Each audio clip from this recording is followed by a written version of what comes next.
I always look to the season, so all of my recipes are putting seasonal fruit or vegetables at the heart of the dish. So it's quite easy sometimes to find inspiration because I can look at what's in season and I'll go, oh, right, so celeriac or courgette is in season at the moment. So I can go with that as my starting base. Hey Georgie, nice to see you. How you doing? Good, thank you. How are you? Yeah, really good, thank you. Thanks for joining me. Really good. You're welcome. Really good to speak, and congratulations first and foremost on so many good recipes. I've been trying to avoid looking at your page today because I'm on a fast currently, and I know it's probably not the best. I've been doing 30 days of recipes, so a recipe every day. In the last, I think I'm on day 11. So there's been quite a lot going out at the moment. Amazing. Yeah, talk me through that then. So I saw that 30 days of 30 days of plant-based recipes. Talk me through a little bit about the how that came about.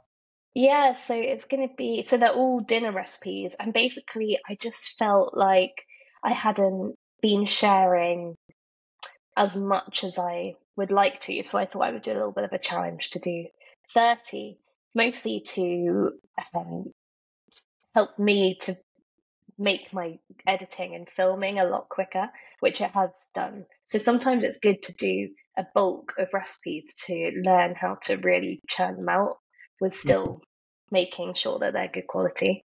There's a lot to be said for that kind of like public accountability as well, right? It's like out there you're going to do 30 recipes and people are expecting it. You've kind of then held to account by the community.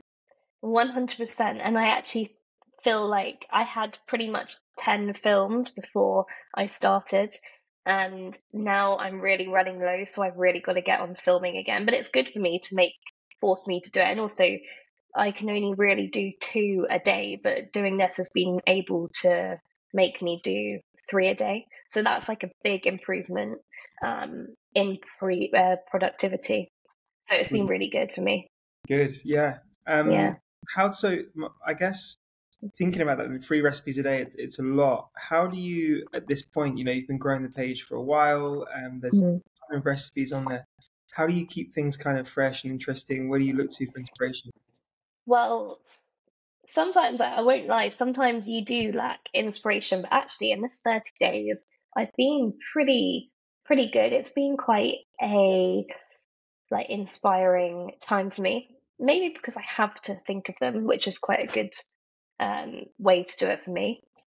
But I always look to the season, so all of my recipes are putting seasonal fruit or vegetables at the heart of the dish. So it's quite easy sometimes to find inspiration because I can look at what's in season and I'll go, oh, right, so celeriac or courgette is in season at the moment. So I can go with that as my starting base.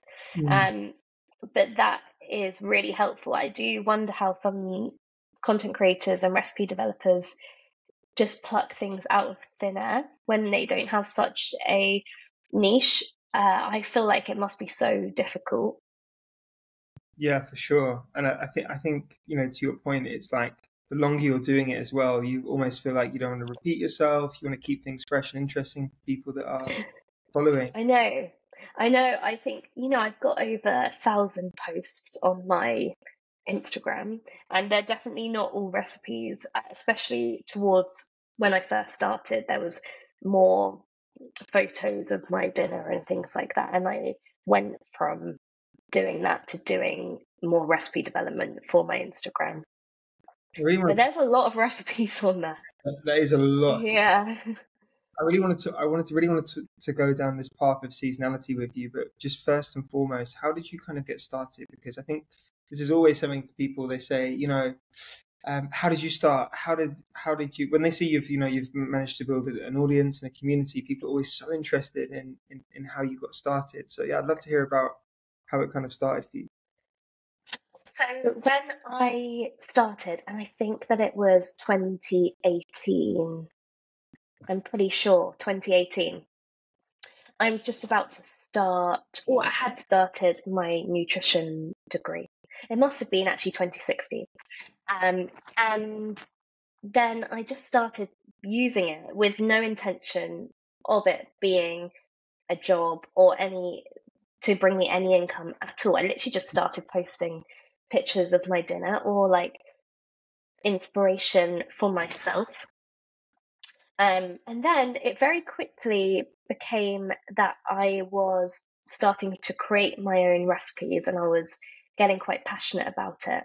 And then I got a job as a recipe developer, actually through my Instagram page. I was asked by a company, they're like a health foods wholesaler, and they contacted me and asked if I would make some recipes for them for their website.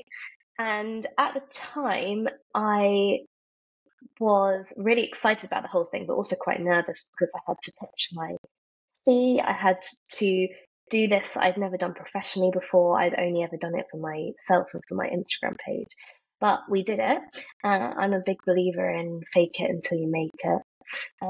And from there, I just started getting more contacts through them or through Instagram, and I started to do it more and more.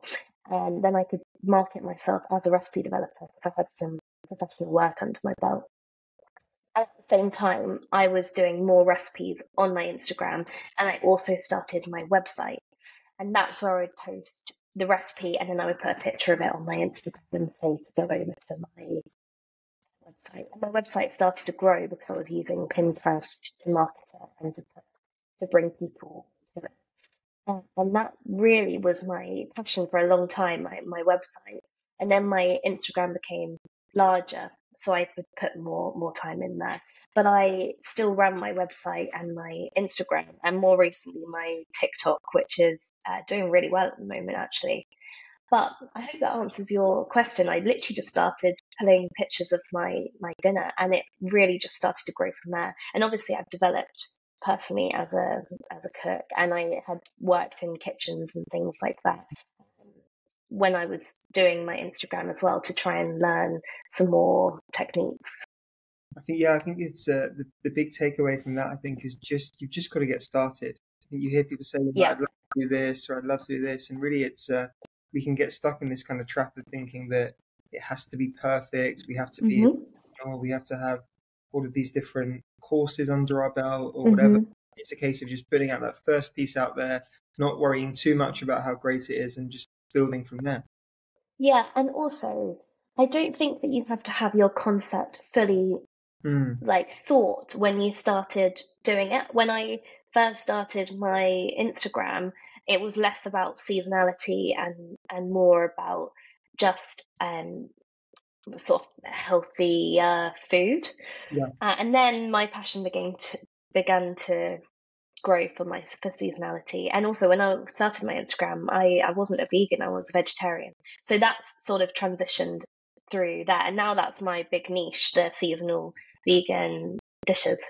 And I think, when we think about niches now as well, because plant-based is just so popular and it's continuing to grow popularity, it's about the way to find, I guess, your unique voice or position is trying to combine different niches that you're interested in, right? So if you seasonality and plant-based, it could be for somebody else, sports nutrition and plant-based, or whatever it may be. Definitely. There's lots of kind of for these spaces that can be adopted and moved into. But let's talk about seasonality because it's a big interest of mine as well. I think nature's intelligent. It produces the foods that we need at the time of the year. We need them.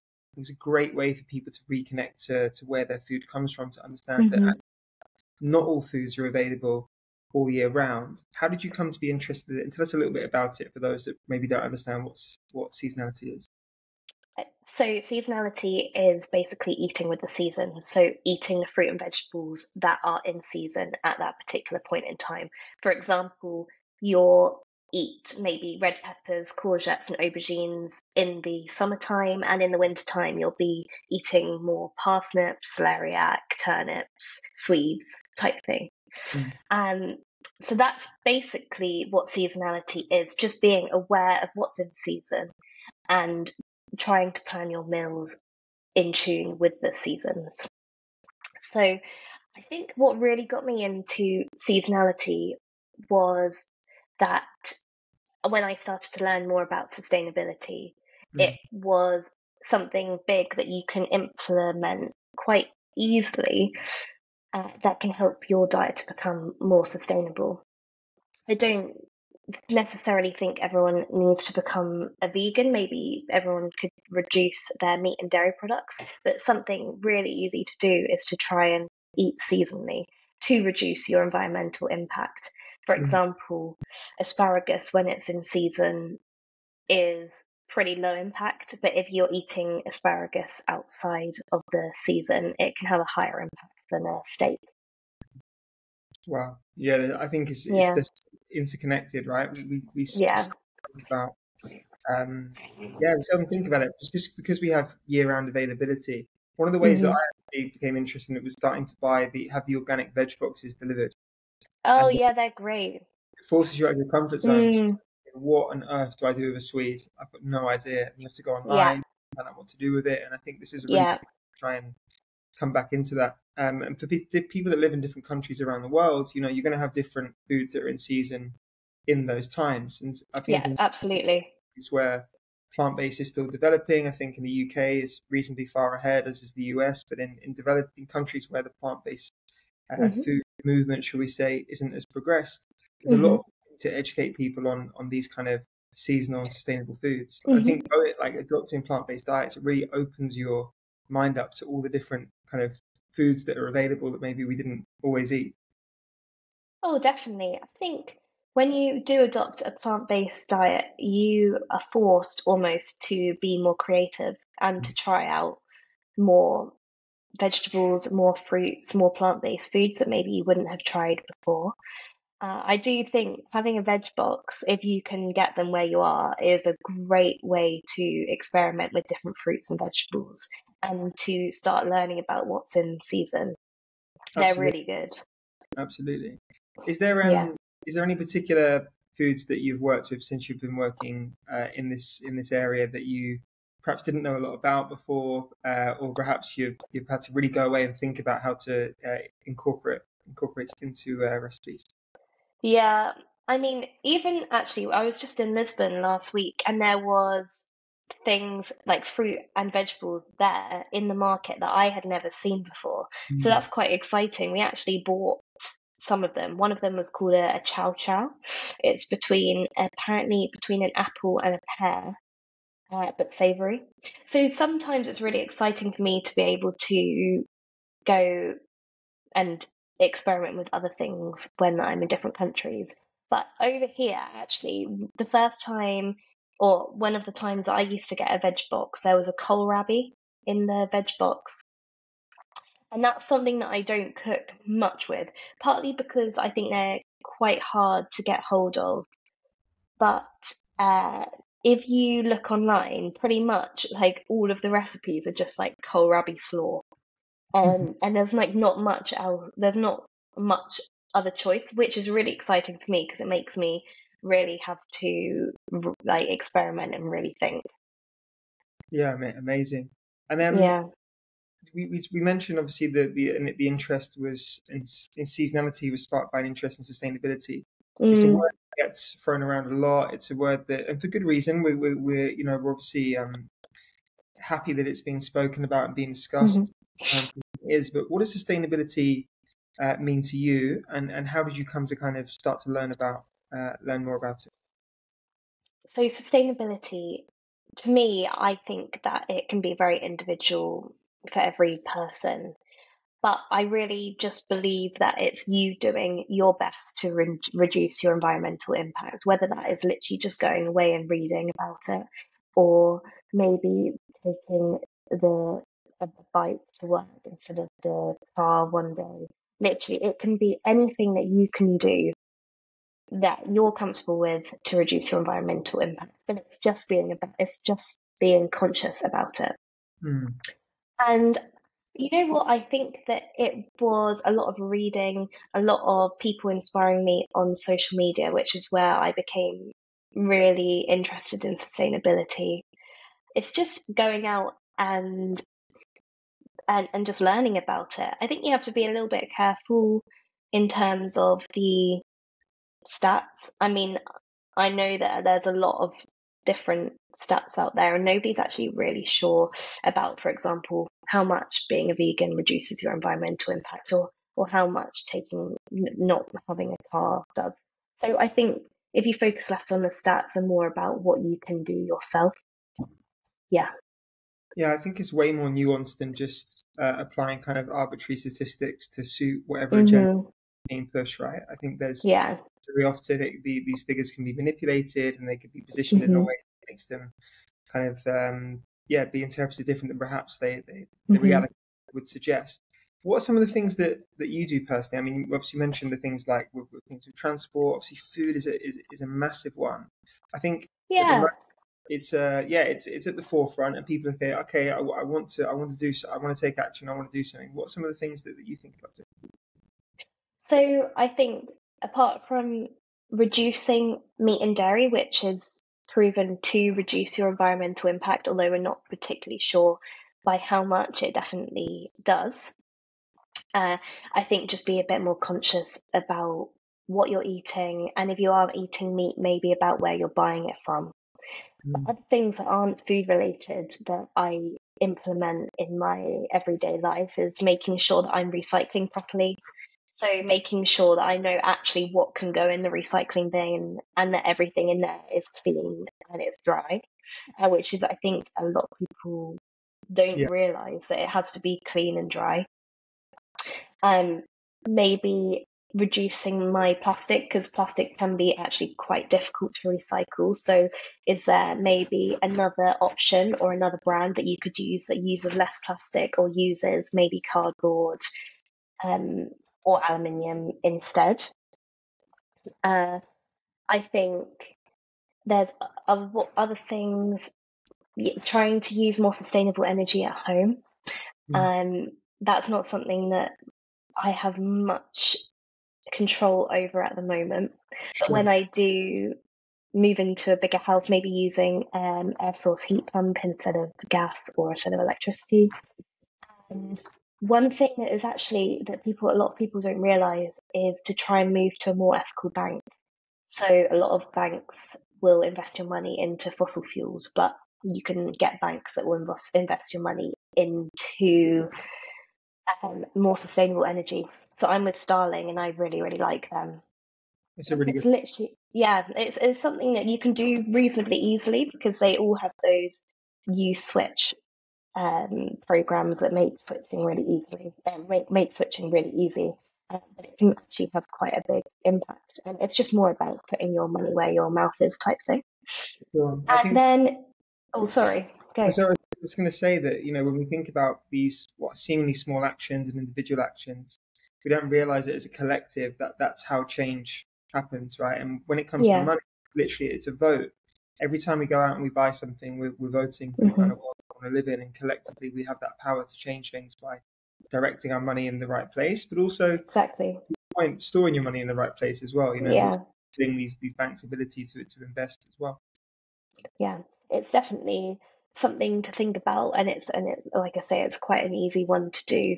And you can research the different banks. There's other ethical banks as well, but that's the one that I'm with. I know they're quite good. Mm. It Um, can, sorry, I was going to say it can seem pretty daunting for people because we look at the media, we look on social, and we're seeing these mhm, messages.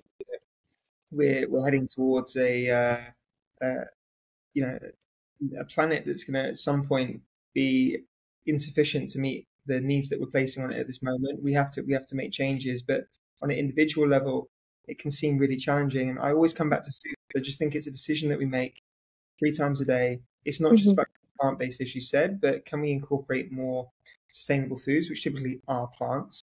I think food waste is a massive one because the amount of food that actually gets thrown away, I Oh, yeah, think, food waste, is insane. definitely. So it's about thinking about how we can repurpose food waste. I see it Hmm. in restaurants all the time, and people overorder, Yeah. take their food home with them. That's a meal for the Hmm. next day. About the economic availability to be able to contribute from a sustainability perspective.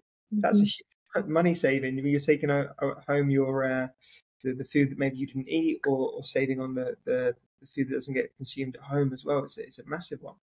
Definitely, that's such a good point, and that's one that I forgot to mention. But food waste obviously is a huge issue. I think something even as simple as storing your bread in the freezer rather than just having it out on the side can reduce your impact massively, because if you're throwing bread away every single week, Yeah. it's not great. And also it's a waste of money, which is what I can't understand sometimes, how people are happy with throwing that much money away every single week. Um, but yeah, definitely looking at food waste and maybe just not buying as much, or Mm. really trying to plan. So if you know that you're going to be going out for dinner one night, maybe try and not make any spontaneous plans, or if you do, try and eat that for lunch or something. Sometimes it's really difficult because life does get in the way, but there is always ways to reduce food waste, whether that's really using your freezer, making it into something to put into the freezer if it's like fresh fruit and vegetables that you can't put into the freezer. There's always ways. It's ideal for smoothies as well, right? If you've got your fruit that maybe you're worried about going off, you freeze it. It Yeah, just totally. makes it taste better. Yeah. If somebody's listening to this, they're saying, okay, you know what? I want to eat more plant-based food. I want to eat more seasonally. Hmm. What are kind of some of the basics of people? Because like me, for example, been plant-based nearly 10 years. Oh And at wow. the time, I had no idea what I could eat, what I could cook. I think Hmm. I ate the same cauliflower curry for about 6 weeks until I started. I know. Yeah, I know. If someone's just getting started with this, what are some of the things that they can do to start with? What are some of the kind of simple recipes that people can start off with if they're new to cooking? So I would get on Pinterest and type in the foods that you like that are plant-based, and you'll find so many recipes there. There will be something for everyone. And I would make a Pinterest board and get yourself excited about these dishes that you want to cook. Mm. I would start with things like beans, and lots of bean recipes. I've got loads of bean recipes and people love them. I can't believe how much people love them. Also, they're really simple and they're full of protein and they're really nutritious, and you can customize them however you like, really. And once you've got some basic cooking skills, you'll find that you'll start to experiment a little bit more with plant-based cooking. Um, I would say that try and keep things a little bit simple at the beginning, unless you're a super amazing cook, um, and to focus on trying to get a protein source with every meal. So beans or tofu or tempeh or lots of other plant-based proteins. But also, don't force yourself to eat tofu if you don't think that it's for you yet, because I know a lot of people think, oh, tofu type thing. I think you need to have someone that knows how to cook it for you. Mm. So maybe go and eat it at a restaurant, and then you'll get a taste for it. Because I know it is a little bit There's levels. interesting to There's people levels. that don't eat it. There's levels to tofu as well, right? It's a Yeah. vast different experience if you're having like a nice kind of. I like an extra firm tofu versus a Oh yeah. like a very poor quality silken tofu. They're day and Mm, night. I know, and I think that it has to be crispy, Mm. so either Yeah, fried or oven baked. For me, otherwise I just don't think it needs that little crisp on it to make yeah. it really tasty. And if it's You if can do it in the oven, crumble it up, put some spices or whatever you would like on it, put it in the oven till it's nice and crispy. It's delicious. And if it's a bit too soft for you, I think tempeh is a great alternative. It's you've got all Hmm. the gut health associations with tempeh, but with tofu, I think a really easy place to start for people is your scrambled egg replacement. Super Oh yeah, simple, humorous. I love scrambled tofu. Mm, I love it so much. I think it's so simple, it's so delicious with nutritional yeast in it. It's delicious. huge fan. That's an Yeah, easy to for people. Um, yeah. Continuing on the theme of I guess people starting out. So we're now coming into autumn. Hmm. So can you talk to us a little bit about vegetables that are coming into Yeah, season and some of your favorite recipes for the vegetables that are coming into season now? yeah. So a big one that I love is butternut squash. Butternut squash have quite a short season, but they last forever. So if you buy them, um, well, you can get them in the supermarket for quite a long time. but actually their season's pretty short, but they do store really, really well. So if you're buying them from the farmer's market or something like that, you can keep them in a dark place for a few, like up to a month or so, and they'll be fine. With butternut squash, I do a Hasselback butternut squash with harissa, and it's got a herby dressing on it. It's delicious. Or you can do a classic butternut squash risotto or something like that. But I do tend to find Nice. things like that a little bit boring, because I think that growing up a vegetarian, that's what you basically got given if you went to a restaurant. Something like a mushroom risotto or a butternut squash risotto or a stuffed pepper, Yeah, which I feel I will not. I will refuse to eat. If anyone tries it, honestly, if I see stuffed peppers, I think, oh, you need to be a bit more creative. Um, but also celeriac, which is my favorite vegetable ever. I think it's not used enough. It's grown in the UK, and we're really good at growing it here, and it's so delicious. If you don't know, it tastes between a potato and a celery, and you can roast it up. I do this really nice pui lentil and roasted celeriac salad with a chimichurri dressing. That's nice. delicious, and that keeps really, really well in the fridge, so it's good for lunches and things. Or you can do a whole baked celeriac. You know, like the whole roast cauliflower. You can do a whole roast celeriac, which is a bit of a centerpiece. And I think because it's not used that often, people are um, they're quite impressed by it because they haven't really had it before. And it's like you can get it in all the supermarkets. And one more, obviously, pumpkins. Pumpkins are in season now. I don't really ever buy the classic pumpkins. They're not really for eating, which is mad, seeing as they're sold so much and carved and never eaten. They're not really for eating. But I love all of the little pumpkins, all of the different types, like the ghost pumpkins. They're perfect for eating. And they're amazing roasted up, or you can make like a gorgeous soup with them, or put them in a really nice salad. I just did a red curry squash, so it's a squash, not a pumpkin, salad with like a stew, aioli, and some kale. It was absolutely delicious. So experiment with the different pumpkins because you can get them in pretty much all the Yeah. supermarkets.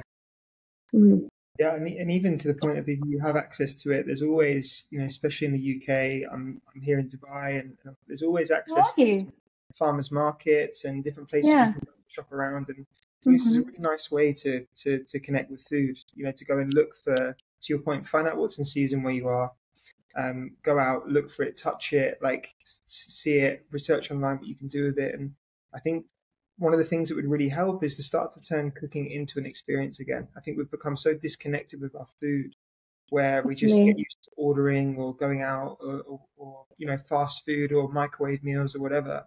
That health of ourselves and the health of the planet is directly correlated with our connection to food and where it comes from. And we'll start to care a little bit more about that connection again.